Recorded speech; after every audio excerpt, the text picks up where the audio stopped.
अब लिखें। कई वर्ष पहले एक राज्य के मुख्यमंत्री के साथ हवाई यात्रा के दौरान विस्तृत चर्चा का अवसर मिला था। उसमें शिक्षा सुधार, अनियमित नियुक्तियां, संविदा अध्यापकों का चलन, अध्यापकों की अनुपस्थिति जैसे मुद्दों पर चर्चा हुई। मुख्यमंत्री जी ने शिक्षा में गुणवत्ता बढ़ाने में रुचि दिखाते हुए कहा कि प्रोफेसर साहब, ऐसा कोई उपाय बताइए जिससे बिना वित्तीय आवंटन बढ़ाए शिक्षा की गुणवत्ता बढ़ा जाए। मैंने कहा कि इसका भी एक उपाय है, जिसमें आपको सिर्फ एक आदेश पारित कर उसे लागू कराना है। उन्होंने आश्चर्य से मेरी तरफ देखा, मानो कि मैंने कोई हल्की फुल्की या हास्यास्पद बात कह दी हो। मेरा सुझाव यही था कि प्रदेश के सभी अधिकारी अध्यापकों का सम्मान करें।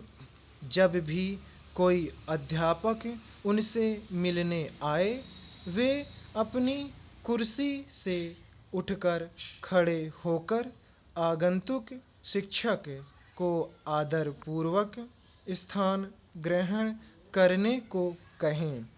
उसके बैठ जाने के बाद ही अपना स्थान ग्रहण करें। उनकी बातों को महत्व दें।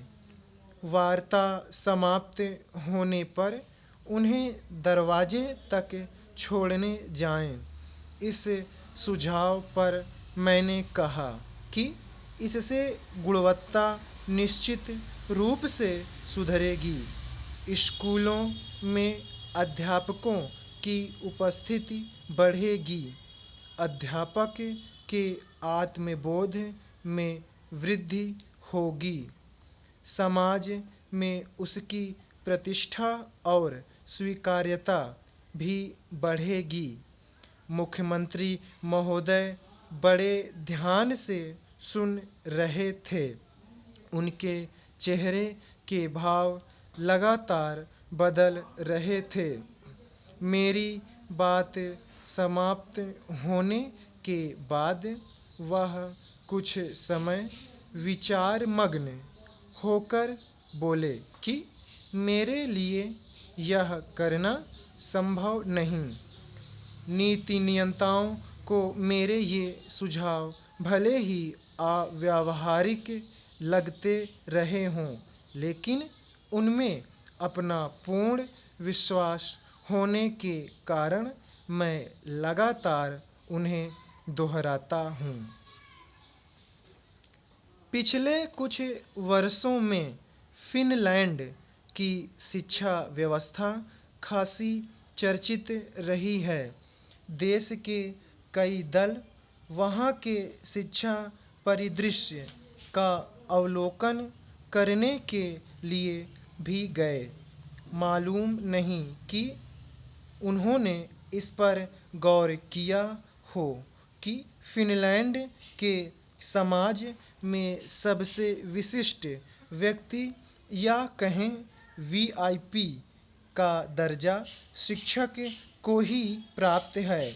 इसका उल्लेख किसी अनुक्रम सूची में तो नहीं है, परंतु वहाँ के लोगों के व्यवहार में यह प्रत्यक्ष दिखता है। मुझे पता चला कि भारत में जो महत्व संघ लोक सेवा आयोग परीक्षा का है, वही प्रतिष्ठा फिनलैंड में अध्यापक प्रशिक्षण पाठ्यक्रम के लिए आयोजित परीक्षा को प्राप्त है। इसका अर्थ है कि सबसे श्रेष्ठ प्रतिभाएं ही अध्यापक वर्ग में प्रवेश पा सकती हैं। ऐसे में शिक्षक दिवस के अवसर पर मेरे मन में इस आकांक्षा का अंकुर फूटना स्वाभाविक ही है कि सरकार कोई ऐसी घोषणा करे जिससे देश में प्रत्येक अध्यापक को सामाजिक एवं प्रशासनिक व्यवस्था के सोपान में मानवीय गरिमा, अपेक्षित सम्मान और प्रतिष्ठा सुनिश्चित हो। नई राष्ट्रीय शिक्षा नीति से शिक्षा व्यवस्था में क्रांतिकारी परिवर्तन की आस बंधी है। इसमें अपेक्षित परिणामों के लिए बहुआयामी प्रयास आवश्यक होंगे और शिक्षकों का योगदान ही ऐसे प्रयासों के केंद्र में होगा। शिक्षा नीति में भी इस तथ्य को स्वीकार किया गया है। इसमें स्पष्ट उल्लेख है कि शिक्षा नीति इस प्रकार लागू की जाएगी कि अध्यापन के पेशे में सबसे प्रतिभाशाली लोगों का चयन हो सके। इसके साथ ही उनकी आजीविका, सम्मान, मान मर्यादा और स्वायत्तता भी सुनिश्चित करनी होगी। यह सब सुनने और पढ़ने में अच्छा लगता है, लेकिन इसमें सफलता सटीक क्रियान्वयन पर निर्भर करेगी। दरअसल इसमें संदेह इस बात से भी उभरते हैं कि पिछले कुछ समय से अध्यापकों को ऐसे आश्वासन दिए जा रहे हैं, परंतु उन पर प्रगति उतनी उत्साहजनक नहीं रही।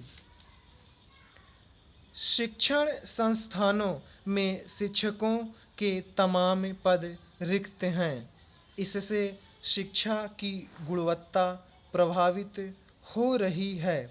जब प्रणब मुखर्जी राष्ट्रपति थे, तब उन्होंने केंद्रीय विश्वविद्यालयों से कुलपतियों की बैठक में सभी रिक्त पदों को 6 महीने में भरने की अपेक्षा व्यक्त की थी।